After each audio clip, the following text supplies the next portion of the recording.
नमस्ते दोस्तों, आशा करती हूँ आप सब मज़े में होंगे। प्लीज़ चैनल को सब्सक्राइब करिएगा, लाइक करना मत भूलिएगा। तो आइए आज सुनते हैं आगे की कहानी। बंजारन एक प्रेम कहानी में क्या होता है, महाराणा देवव्रत धनंजय के साथ क्या करते हैं, तो आइए सुनते हैं। धनंजय ने बताया कि हुक्म, जब से म्हारे ने कावेरी को देखा था तो मैं उसके रूप का दीवाना हो गया था। रात दिन उठते बैठते खाते पीते म्हारे को कावेरी ही नजर आवी थी। मैं कावेरी से प्रेम करने लग गया था और एक दिन मौका देखकर मैंने कावेरी से अपने प्रेम की बात की, लेकिन कावेरी ने कुछ जवाब ना दिया। वह मुस्कुराते हुए वहां से चली गई। हुकुम, जब दुर्ग में युद्ध में जाने की तैयारी हो रही थी तब कावेरी ने चुपके से इशारे से म्हारे को बुलाया और बोला, पता है तुम्हारे से घना प्रेम करे है, जितना प्रेम तुम्हारे से करे है उतना ही प्रेम मैं भी थारे से करूँ, लेकिन थारे को एक काम करना होगा। यह सुनकर मैंने हैरानी से कहा, कैसा काम? तब कावेरी बोली, देख तू अब युद्ध में जा रहा है, अगर महाराणा देवव्रत युद्ध हारे तब तो कोई बात ना है, लेकिन अगर युद्ध जीते तो थारे को महाराणा देवव्रत के लौटने से पहले ही अपने घोड़े पर तीव्र गति से सवार होकर काला ध्वज लेकर आना होगा, जिससे दुर्ग में सभी को यह लगे कि महाराणा देवव्रत युद्ध हार गए हैं। यह सुनकर पहले तो म्हारे को घना आश्चर्य हुआ।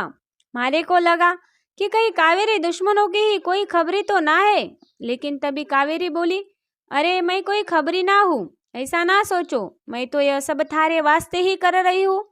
कायको की महाराणा देवव्रत वीरगति के बारे में सुनकर उसकी मासा और वामिका दोनों ही जोहर कुंड में कूदकर अपनी जान दे देगी। तब जब महाराणा जहाँ लौटेंगे तो सब जानकर वह भी उनके बिना ना जी पाएंगे और इस तरह मैं उसका दिल जीत लूंगी। फिर महाराणा से विवाह करके महारानी बन जाऊंगी। फिर एक दिन मौका मिलते ही मैं महाराणा को मौत के घाट उतार दूंगी और थारे से विवाह कर लूंगी, जिससे हम दोनों यहाँ के शासक बन जाएंगे। मारे को कावेरी की बातें अजीब लग रही थी। मैं मना करता उससे पहले ही ना जाने मारे पर किसी चीज का असर होने लगा। मारे को ऐसा लगा जैसे मैं किसी चीज से बंधता जा रहा हूँ और कावेरी जो कह रही है उसे मैं मारा मन ना मानने पर भी मैं मानता जा रहा हूँ। मारे को ना पता हुकुम कि मारे के हुआ था, चाहते हुए ना चाहते हुए भी मारे ने कावेरी की बात मानने के लिए हाँ कर दी। युद्ध में चला गया और कावेरी के कहे अनुसार जब मारे को लगा कि हम युद्ध जीत जावेंगे तो घोड़े पर बैठकर काला ध्वज लेकर मैं दुर्ग की तरफ दौड़ता हुआ आया, जिससे सभी को दुर्ग में लगे कि थे युद्ध हार गए हो। और वही हुआ जो कावेरी चाहवे थी। मासा रानी सा तो पहले ही भगवान के पास चली गई थी, लेकिन बाईसा वामिका ने अपनी कुल की परंपरा और अपनी इज्जत के लिए जोहर में कूदकर अपनी जान दे दी।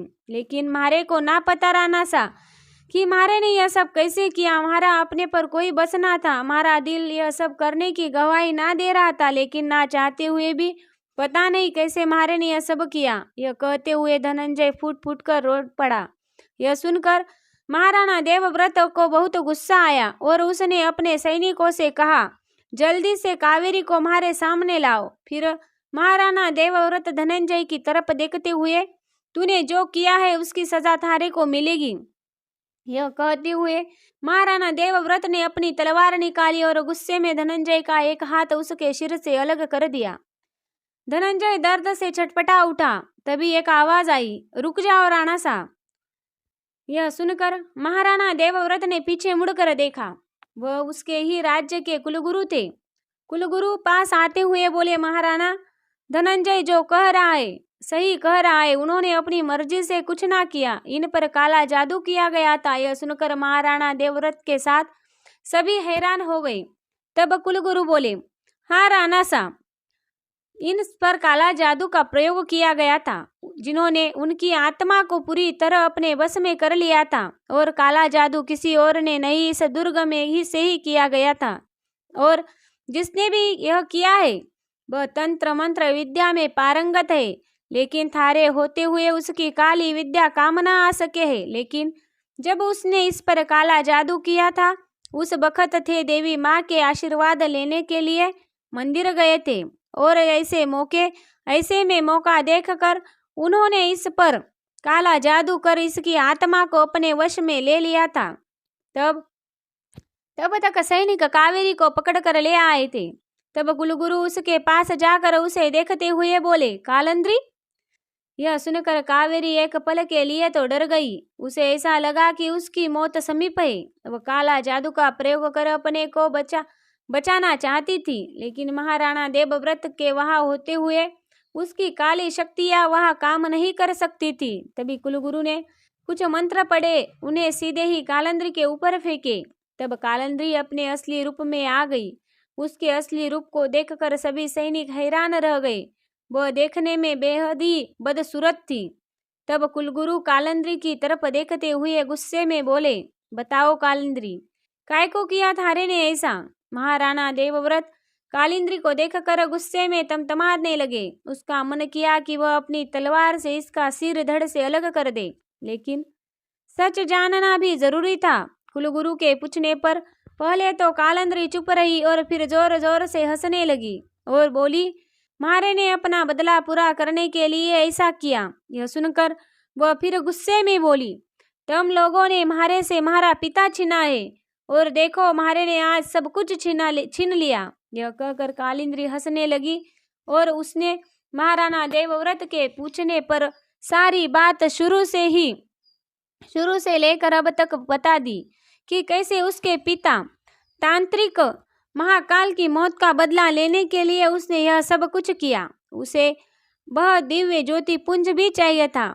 सारी बात बताकर कालिंद्री महाराणा देवव्रत की तरफ देखते हुए बोली, राणा सा, मारे को पता है मारे से गलती हुई है, लेकिन मारे को माफ कर दो। मैं अपनी तंत्र विद्या से जीवन भर के लिए ऐसी सुंदर बन जाऊंगी कि स्वर्ग की अप्सरा भी मारे आगे कुछ ना लगेगी। अब ना मारे को कोई दिव्य ज्योति पुंज चाहिए ना कुछ और, मारे को हमेशा के लिए थारा साथ चाहिए। कालिंद्री अपनी चालाकी से बोली, लेकिन महाराणा देवव्रत तो सब कुछ जानकर गुस्से में तिलमिला उठा। उसने कहा कि इसे भी लोहे के गलाने की भट्टी में झोंक दिया जाए, जिससे इसे वामिका के दर्द का एहसास हो सके। यह सुनकर कालिंद्री घबरा उठी और जैसे ही सैनिक उसे वहां ले जाने के लगे तो कालिंद्री ने अपनी ताकत से उन सैनिकों को नीचे गिरा दिया। कोई कुछ समझ पाता उससे पहले ही कालिंद्री ने गुस्से में अपने पास छुपी कटार निकाली और महाराणा देवव्रत की तरफ फेंकी। वह कटार महाराणा देवव्रत को लगती उससे पहले ही कन्हैया सामने आ गया और वह कटार कन्हैया के सीने में लग गई, जिससे कन्हैया तड़पड़ कर नीचे गिर गया। यह देखकर महाराणा देवव्रत गुस्से में कालिंद्री की तरफ देखते हुए बोला, ले जाओ इसे, वरना मैं अपनी कुल की परंपरा भूल जाऊंगा कि ये एक नारी है। नारी के ऊपर हाथ ना उठाना चाहिए। यह सुनकर सैनिक कालिंद्री को लेकर वहां से जाने लगे तो कालिंद्री गुस्से में जोर जोर से चीखते हुए बोली, मैं थारा पीछा कभी ना छोड़ूंगी महाराणा देवव्रत। याद रखना, जन्म जन्म तक थारा पीछा करूंगी जब तक हमारा मकसद पूरा न हो जाएगा। याद रखना, हमारे होते हुए थारी और वामिका की प्रेम कहानी ना इस जन्म में पूरी हो पाई और ना ही किसी जन्म में भी पूरी हो पावेगी। याद रखना, एक काले साये की तरह थारे पीछे रहूंगी जब तक अपने पिता तांत्रिक महाकाल की मौत का बदला थारी शैतान के आगे बलि देकर ना ले लूं और थारे से वह दिव्य ज्योति पुंज ना हासिल कर लूं, तब तक थारा पीछा कभी ना छोड़ूंगी महाराणा देवव्रत। याद रखना। यह कहते हुए वह वहां से चली गई। महाराणा देवव्रत ने कन्हैया को संभाला। कन्हैया को तड़पते देखकर महाराणा देवव्रत ने तुरंत सैनिकों को वैद्य को बुलाने का आदेश दिया, लेकिन कन्हैया बोला, ना राणा था, हमारा समय आ गया है, हमारे को जाना होगा। तब महाराणा देवव्रत बोले, ना कन्हैया, ऐसा ना बोल। अरे पहले ही हमारे को सब छोड़कर चले गए हैं, अब तू तो ऐसा ना कर। अगर तू भी हमारे को छोड़कर चला जाएगा तो। लेकिन कन्हैया के चेहरे पर एक मुस्कान थी। बस बोला, राणा सा, मारे को खुशी है कि थारी सेवा में मारी जान जा रही है। मैं थारे से कभी दूर ना जाऊंगा, हमेशा हमारी आत्मा थारे साथ ही रहेगी। यह सुनकर यह जन्म तो के हर जन्म में थारे साथ थारा सखा बनकर रहूंगा, यह कहकर कन्हैया ने अपनी आखिरी सांस ली। कन्हैया के जाने से महाराणा देवव्रत की तरह टूट चुके थे, पूरी तरह से टूट चुके थे। महाराणा देवव्रत के आदेशानुसार कालिंदी को लोहे गलाने की भट्टी में जिंदा छोड़ दिया गया, जिससे तड़प तड़प कर उसने अपनी जान दे दी। आगे की कहानी जानने के लिए बने रहिए मेरे साथ। महाराणा देवव्रत, वामिका, अपनी मासा कन्हैया सबकी मौत से काफी दुखी हो चुके थे। अब आगे क्या होता है, कहानी में क्या पड़ाव आता है, जानने के लिए बने रहिए मेरे साथ। अब मेरी कहानी सुनने के लिए आप सबका धन्यवाद। प्लीज़ चैनल को सब्सक्राइब करिएगा।